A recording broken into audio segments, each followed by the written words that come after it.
Part 3 of the outdoor kitchen build, here we go. If you missed part 1 and part 2 where I show you how I built the deck and framed out the roof, then you can find those videos linked for you in the description. For this video, let's pick up right where we left off, which is at the bones of the hip roof being framed up and looking beautiful. The next step is to install the sub-fascia. This is a board that will connect all of the tails of the rafters together. It's a 2x6 in my case, and while 2 of us can install it, things are much easier if there are 3 people on hand. 1 to position the board up and down in line with the rafter and nail it, 1 to hold up the free end so that the nailer person can work down the line, and then 1 that straightens the rafter as needed to ensure it's plumb. It makes everything easier if you lay out marks on the inside of the face before lifting it up into the air. This way you can see clearly if the rafter is hitting its mark. I would use a speed square as a straight edge to get the fascia in line with the top of the rafter. As for the left and right position, it's normal for it to hit the line on either the top or bottom, but be off in the opposite. And that's just the board having a slight twist in it. To fix it, you can nail the end that is hitting the line, then pull or push the rafter into plumb before nailing the other end. It's hard to move such a small section, which is where a scrap jig comes in called a wrench. This has a notch in one end that will allow somebody to reach up and twist the board into straightness. David perfected our wrench a step further by adding a block to the other end. This way the jig could be used to push up, pull down, or twist on the rafters. It's a 3-in-1 tool that is very handy. Oh, and we painted the inside of the fascia because it will be left exposed and is much easier to paint a flat board on the ground than to cut around all of those rafters later. Next up is sheathing. Now, typically you throw sheets up and attach them directly to the rafters. However, since I love the look of framing, I really wanted an open design on this structure so that I could see it always. So instead, we are sheathing it, but we'll be laying down T111 on the top side of the rafters and facing them downwards. With that, I started loading up the tractor with a whole bunch of T111 sheets. It's worth mentioning that Cindy pre-finished all of this material, not only the T111 sheets, but also all of the rafters themselves. These days, my outdoor finish to leave wood looking like wood is a varnish made by Total Boat called Halcyon. It comes in clear as well as an amber tint, which is what I went with. I love it because it's not only easy to apply and dries fast, but it has an outstanding UV protection that won't yellow over time. Cindy was a champ by not only coating all of the rafters you see in the framing, but also all of these sheets about to make it up to the roof. I loaded up about 10 or so sheets on the tractor, then with the strap around the pile and the bucket, I drove it forward and lifted it up to the roof. This was awesome. We were able to sheet this entire roof so quickly, having a pile like this to pull from. These boards are tongue and groove, so we had to pay attention to the direction things were being laid out, but for the most part, it was very easy. And the more we progressed, of course, the easier walking around became. David and I would lay down a sheet, and Jacob would cut the panels hitting the hips. And this is definitely a perk to having a cameraman. I didn't get to see what it looks like from down here as it was filling in since I was up on the roof, and I absolutely loved being able to see this. Our system up top was that David and I would pull from the pile and start on the eaves. If you notice, we have blocks screwed to the outside of the fascia to help us here. This way we can just rest the panel up against the blocks and know it's flush to the edge, which is where it needs to be. Then we would go through and pin the panel down at every rafter. Also, while here, we would mark the rafter locations with a speed square. This comes in handy when laying down the next sheet. Since you cover up the rafter, these marks will tell you where you need to pin the next board. If you continue the process on every panel, then after the entire roof is done, you can pop a string line from top to bottom and do all of the nailing in the center of the panel without missing a rafter. Since I'm going with exposed framing on the underside, it's really important not to miss the rafters. Any mishits will be seen from below, and of course, we don't want that. It took multiple trips with the tractor to lift enough sheets in the air, but still, it only took us a few hours to call this step done. On the hips, Jacob would pop a string line, then cut away the excess material in place. This is a quick method, but I'll caution you that sawdust on a roof is dangerous. It's like marbles underfoot. So to avoid any hazards, anytime somebody would make a cut, we would use the Greenworks blower to blow it off. Oop, last piece. Nice. Man, that is pretty. but let's go ahead and cover it up and get this roof dried in. Coincidentally, a storm was blowing in. The next step was to add underlayment, and I'm going with a synthetic underlayment that comes in a big roll that you roll out and staple to the plywood. So on Instagram, my handle is Wilkerdo's because I do. However, this is a big, big Wilker don't.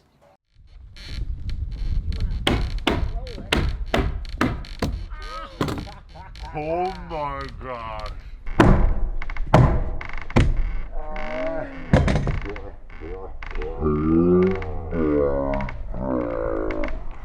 Did you get that on camera? I'm sorry that's my first response. Some might say I was moving too quickly. However, maybe it could be said that Jacob was moving too slow. Who's to say? That was a near miss. Okay, so on underlayment. This protects the roof should water somehow find its way under the shingling material. It's a backup plan. You always want water traveling down the slope without having an opportunity to get in and under. So you always want to start at the eave of the roof and work your way up. This way, the overlaps of the material will mean water will run from one sheet to another, then completely off the roof. The overlaps are clearly marked for you on this material, so it's really as easy as laying it down, keeping it straight, and attaching it. It even has nail here emblems on it. Next, I would typically go straight into shingling. However, my roofing material comes with 3-inch screws, and I again don't want the ends poking out since the framing will be visible. To prevent the screws from showing on the underside, we need to build up the material on the roof, and we did that by adding rows of purlins. These are boards typically made up of 1x or 2x material that are on 16 or 2-foot centers. It kind of all depends on what roofing material you go with. They will only be attached to the rafters. Again, we had to be very careful to hit our line so nails won't show on the underside. Then the roofing material going on next will only be secured to these purlins. Each section of the roof needs to start with the purlins running down the hip joints. This will give us material to screw into later when the ridge cap for the hip goes on. Then the next center section can be filled in. Each inboard requires a degree cut to butt up to the hip purlin. So I was the cut person who would line up the boards while David and Jacob made sure they were on their marks and secured them. I did all of the cutting at the ridge of the roof to try and keep as much sawdust off the roof as possible. However, you can see the blower is always within arm's reach. An added benefit to these purlins is they will create an air gap, which will drastically help with cooling the space come summer. It not only lifts the hot roof up, making the transfer of heat harder to achieve since there's no contact, but will allow for air to be moving in this layer and displacing the heat that does build up. In Texas, I will take whatever cooling advantage I can get. Okay, and now for a mega transformative step, roofing shingles. I'm going to be going with a product I used on my shop 3 years ago and it's been holding up great. It's a product called Ondura, made by a company called Underlayment. I used the flat portion of my deck system for the shingles, then the drawers for all of the accessories, which included screws, flashing, and foam closure strips. Instead of traditional shingles, these come in large panels that are roughly 6.5 feet by 3 feet, so you can cover a ton of ground really quickly. These are also corrugated, which not only gives the final roof a really unique look, but also makes the install process easy. Just like with the underlayment, you want to start at the eave of the roof and work your way up. After one panel goes down, the next panel is placed by overlapping one corrugation and repeating. You secure each panel down with screws. These screws are 3 inches long and are designed to go into the high point of the corrugations. These screws have a gasket on the underside of the screw head that as you puncture a hole in the material, you seal it up by seating the screw all the way. I recommend getting a good magnetic 1/4-inch drive such as this crescent one because it saves a lot of time if you can pop in a screw one-handed. In fact, I picked up 2 of these crescent bit boxes for the build because there are so many different types of fastener types needed going from one stage to another. One of the great things about this material is there is so much flex and give to it. However, to prevent the material from stretching out of place when you don't want it to, we would get the panel set, then pin it with the screw on the starting location as well as the furthest location. You want to leave the last corrugation open because that'll get screwed down when the next panel gets placed. But with the 2 screws holding its placement, now it can't stretch out while you fill in the rest of the locations. By the way, just a tip, since I've installed this roof a few times now, I like to pre-drill my panels on the ground. The screws don't have any problem going in without a pre-drill, but making a template, then punching holes in a stack not only speeds things up whenever you're on the roof, but means you don't have to pop a chalk line in order to get clean screw lines. The panels are very lightweight compared to traditional roofing materials, but I still brought in the tractor to get a material lifted up on the roof in piles. When it came to the hips, we found it easiest to secure the panel down than just cut it in place, popping a chalk line and then cutting off the excess. For this entire roof, we're using the Diablo combination blade. The PermaShield nonstick coating on these blades did a great job at preventing it from getting gummed up, even when cutting so many. Once all of the panels were laid down, then it was on to flashing. Underlayment makes this amazing flexible flashing that is thin aluminum that comes in a roll and is self-adhesive. You flash over the 2 seams at every hip, and with the flexibility of this flashing, you can pull off the plastic on the back as you work your way up and then press it up and down into the corrugations of the roof. Then the final topper on these hips is the cap. These come in short sections and get screwed down onto the 2x4s that are placed on the hips back in the purlin laying stage. You start at the eaves again and then work your way up, making sure the overlap of each one is at least 7 inches. Now all the while David and I were shingling, Jacob was building a chimney in something called a cricket. I've never built a structure that required a chimney, so I had never heard of a cricket until this build. Jacob started by framing the chimney and setting it in place, which is right above the center of the planned fireplace location below.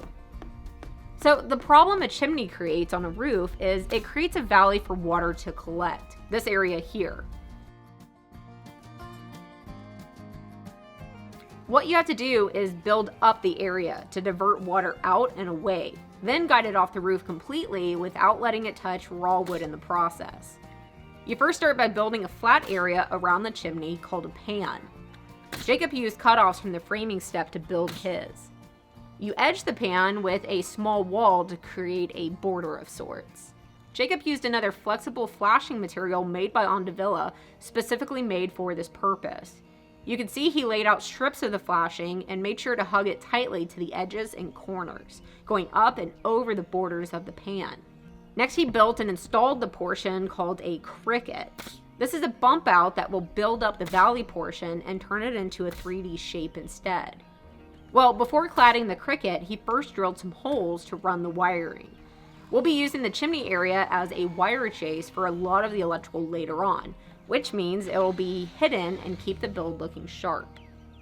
Once holes are done being made though, Jacob could now attach some plywood, or OSB in this case, to create the cricket shape. After a little bit more flashing to protect the corners and possible trouble areas, next is another type of special flashing called W-valley flashing. This is made of the standard thin sheet metal, but it has an added bump out feature at the bottom, which I'm told helps with preventing water from being able to get up the wrong way on the cricket. Jacob made a lot of special cut, angles, and bends to get it to fit nice and snug on the cricket, then added a few more pieces of flashing to fully secure it and make it waterproof. I don't know about you, but I think that is highly impressive. Way to kill it, Jacob. Yeah, that way they can see the pan. That's all protected. Put the ridge cap so that water will hit, go off that way, hit the pan where it's all flash, no wood is exposed, and it will run off the roof. So to dress it up a bit and complete the shingling on the side, 2 small shingle pieces can be added to the cricket as well as a piece of the ridge cap. Then the panels that butt up right to the chimney require an angle cut in them to ride just outside of the W flashing. But then shingling can carry on for the rest of the side just as it had on the others. And that, my friends, is the roof. It's a spectacular sight to see from the sky. I love seeing the lines on all the hips coming together and meeting at the very top. The roof is always one of the hardest jobs on the build. It's not only a ton of work, but it's up in the air and often puts you crawling around in awkward positions for days. However, it has always been one of my favorite steps. I love not only the quick visual progress it gives you as you work, but then also the drastic transformation from start to end of the stage. Stay tuned for the next video where I get my feet back on the ground and tackle how to build a fireplace. I'll see you then.